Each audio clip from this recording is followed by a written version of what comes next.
What's up? Welcome to the floor of my living room where we're gonna talk about art. So I wanted to talk about one of the most powerful paintings in the 19th century that essentially reshaped the French Revolution, the death of Marat. This painting is so powerful, and it's one of the earliest uses of propaganda in painting. And I wanted to talk about what this painting means in the context of art history, but also in history in general. I wanted to talk about what power painting holds in reshaping how we view narratives. I remember when I was learning about this piece in my art history classes, I was often very confused because I would look at this painting and I would see someone who is a hero and who nobly died for their cause. This painting was made during the French Revolution. I saw a hero of the French Revolution. But when you start to dig into the history of Marat, David, the person who painted it, and the French Revolution in general, it starts to muddy the waters, and you start to wonder, who is Marat? And was he a hero? The strength that painting employs to be able to twist your opinion one way or the other, that when history books are forgotten, this image is burned into your mind and you think of Marat and you think of the martyr. But was he a martyr? I did some reading, and let's just get into it. So first I wanted to give a very brief overview of the French Revolution, and then I wanted to attack the painting itself. The French Revolution was a period of time that lasted 1789 to 1999. 1999. 1990. 1990. Why am I like this? Not a math major, guys. Don't come at me with your numbers. Then there was Napoleon took over, and then they had another revolution. Essentially, the whole issue with the French Revolution was an issue of, so whenever France had helped the United States in their revolution with Britain, they went very far into debt. They were very broke, and they needed more resources to support their citizens. And more importantly, the king needed to allocate those resources. And he didn't. He just kind of kept everything for himself, as kings do. So the people rioted, they went crazy. And at the time, there were 3 estates that sort of represented each little part of France. One of the estates was like the normal people, and 2 of them were like the nobility, if I remember correctly. So the king sets up this meeting with the 3 estates, and they all decide to go to this meeting. But the 3rd estate represented 98% of the French population. They could be outvoted by the other 2 estates, which were noblemen, which they were likely to do because it was in their best interest to maintain the status quo for themselves. That's not fair, my dude.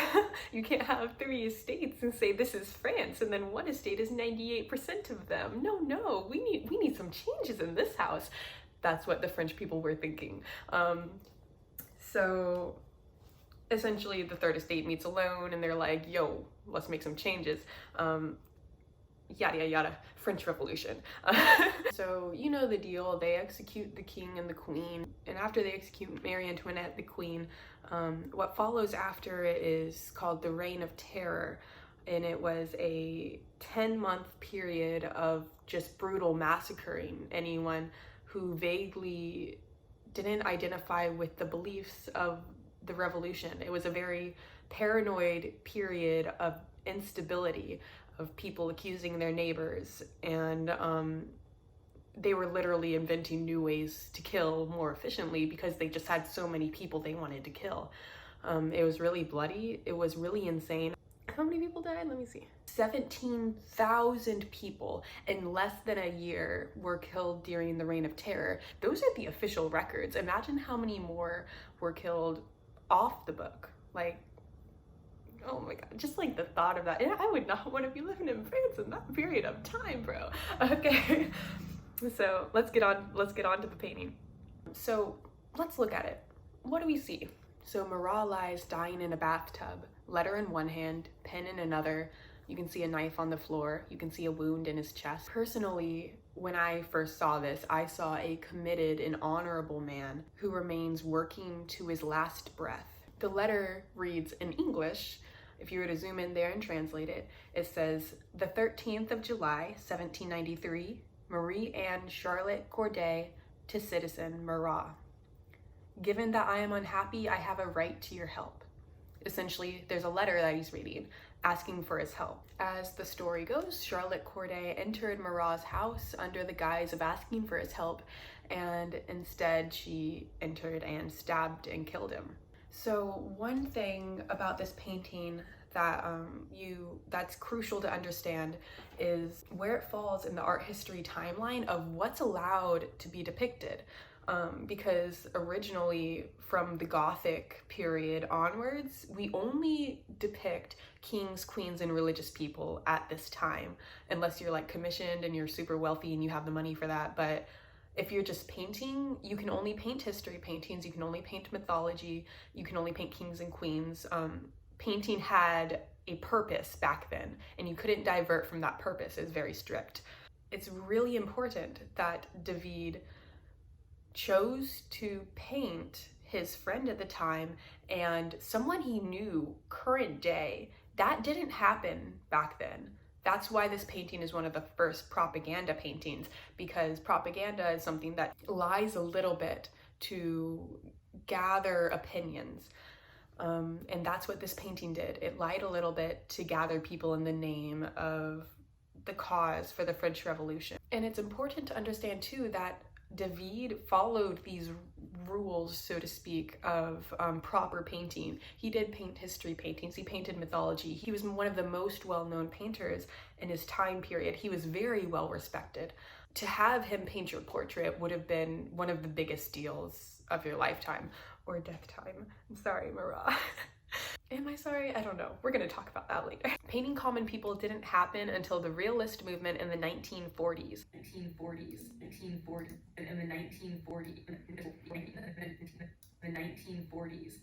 I'm literally reading the number off the screen. I don't know why I'm saying 19. The Death of Marat was painted in 1793. That was quite a bit beforehand. Imagine painting like movies or films. You go to the cinema to see Superman or Batman. You don't really go to see your neighbor next door. The screen has this power to elevate a figure, to kind of monumentalize their importance. That's what film does. And back then, that's what painting did. That was painting's purpose. The Death of Marat was painted by David a few months after Marat had been assassinated.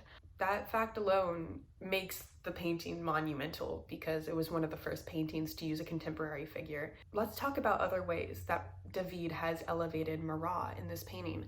If we look at artworks from the Baroque period, which David was clearly influenced by stylistically, you can see how Marat was painted in the same way people would paint biblical figures. You can see a side-by-side comparison of the Death of Marat and Mary Magdalene in Ecstasy by Caravaggio. Their slacked body posture, a sense of great depth, the paint handling, and above all, idealization. Essentially, David is showing this perfect person. David literally repainted history in this painting. Another good painting to look at that paints the same story is The Assassination of Marat, Charlotte Corday by Paul-Jacques-Aimé Baudry. Did I say that right? When Charlotte Corday assassinated Marat, she left the knife in his chest, which is depicted properly in the second version that we're talking about by Baudry. And this gesture removes the killer from the scene. It sort of leaves him in this tomb of a painting. It creates this entombment, this serene kind of space for Marat to lie. Makes this place of mourning. If you were to stand in front of this painting, all you're thinking about is, wow, this poor man who gave his life for his cause.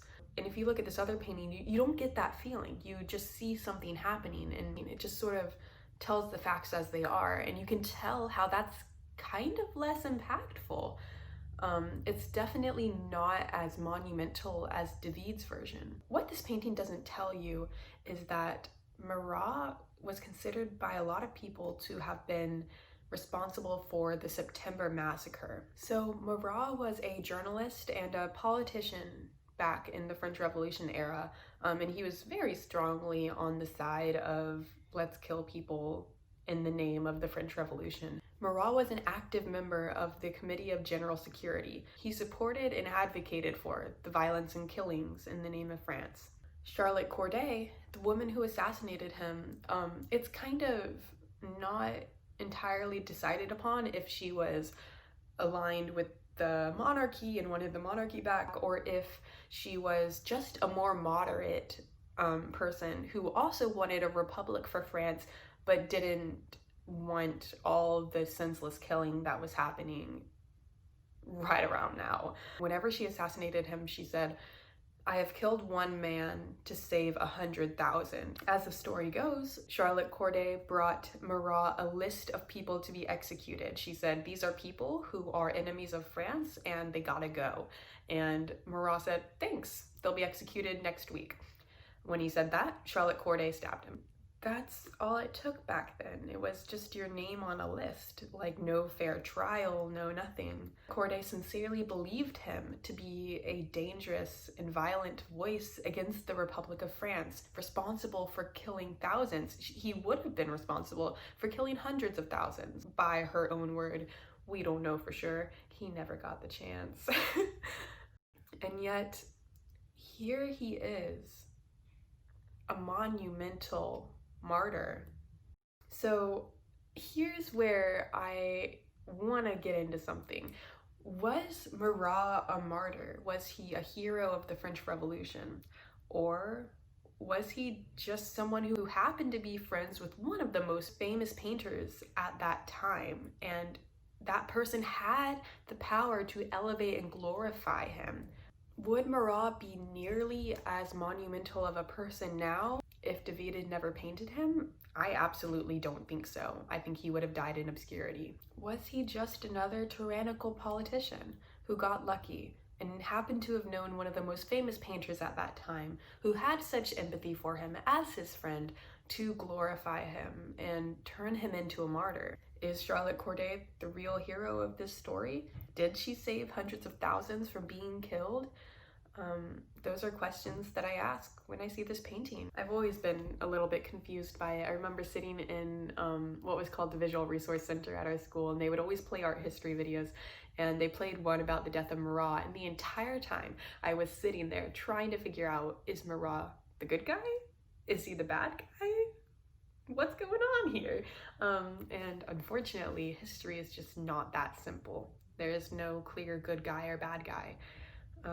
Painting tries to make it seem like that. It is incredibly powerful.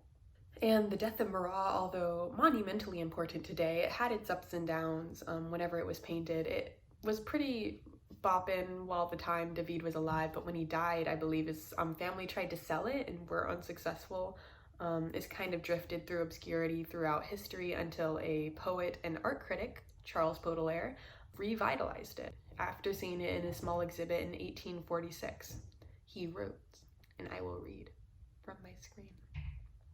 There's something at once both tender and poignant about this work, in the icy air of that room, on those chilly walls, about that cold and funeral bath, hovers a soul. May we have your leave, you politicians of all parties, and you too, wild liberals of 1845, to give way to emotion before David's masterpiece. This painting was a gift to a weeping country, and there is nothing dangerous about those tears. So that's all I got for you today. I'm curious to hear your thoughts. If you want to leave them in the comments, if you find anything else online about history that I wasn't able to find or anything. As always, my sources are in the description, but I am very curious to see if you see David as a martyr or if you see him as a tyrant. I think it's a really interesting painting, and it's so powerful, such a beautiful painting, but it's I'm speechless, bro. All right, so I'm Jen Carmiel. I'm a contemporary artist and painter, and I make videos about art and art history and other things that just kind of excite me. You can follow me on Instagram and on Twitter. I still need to use Twitter a little bit more. I'm always on Instagram though, so let me know if there's any paintings that you want me to dissect or talk about, because I love painting. Yeah, we'll see you guys next week. Bye.